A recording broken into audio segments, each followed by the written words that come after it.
আমাদের এখানে চুড়িয়ার রিভার সাইডে এখানে একটা রহস্যময় বিল্ডিং পেয়েছি, মানে পেয়েছি বলে অনেক আগে ছিল। লোকাল একটা ভাইয়ের সাথে আলাপ হয়েছে, তো ওনার সাথে কথা বলছি, তোমরা দেখে নাও। আপনার নাম কি? আমার নাম স্বপ্নদীপ পাল। স্বপ্নদীপ পাল। এখানে বাড়ি? হ্যাঁ, সেই জায়গাটা কি অ্যাকচুয়ালি কি ছিল? এই জায়গাটা আসলে অশোক ক্লাব বলা হতো এখানে। এই জায়গাটা একটা ক্লাব ছিল যেখানে সব কিছু হতো। আর ওই সাইডে একটা বিল্ডিং আছে, দেখেছো? আচ্ছা আচ্ছা, ওটা হচ্ছে অডিটোরিয়াম ছিল, ইংরেজ আমলে। এখনো আছে? হ্যাঁ, এখন কিন্তু ওটা আছে, বিল্ডিংটা আছে। আচ্ছা আচ্ছা, মানে যা যা হতো ওরা তো আর নেই এখানে। বন্ধ হয়ে গেছে। ফাঁকা ফাঁকা পড়ে আছে, ঢুকতে দেয়? হ্যাঁ, ঢুকতে তবে ঢুকতে। এখানে কি কাহিনীটা ছিল?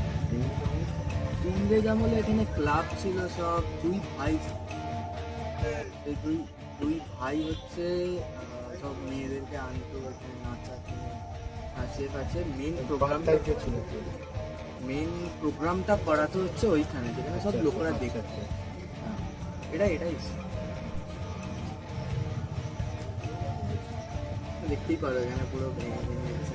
এই জায়গাটা কি ভেঙে গেছে, বিশাল পুরোনো জায়গা।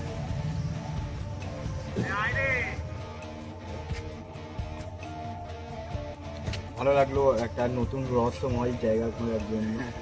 তো তোমরাও সবাই চলে আসতে পারো একটা চুড়িয়ারের ভেতরে, চুড়িয়ার রিভার সাইড। এই জায়গাটা কোপার রিভার সাইড, তাই তো? চুড়িয়ার রিভার সাইডের অশোক ক্লাব, ওইটা অশোক ক্লাবের ওখানে চলে আসবে, একটা মোস্ট একটা রহস্যময় জায়গায়। আর ভাইয়ের পেজটা কি? পেজ পল্লব ঘোষ। পল্লব ঘোষকে ফেসবুকে ফলো করে দাও, ওকে? আর ইউটিউবে আছে লস সিগন্যাল। ওই দুটো জায়গায় ফলো সাবস্ক্রাইব করে দেবে, ওকে? আমরা আসলে একটা ক্রিয়েটার, আমরা এখানে ভিডিও করতে এসেছি। আচ্ছা আচ্ছা, সেই কারণে তার সাথে দেখা হয়ে গেল, ঠিক আছে, ভালো লাগে। ভালো লাগে।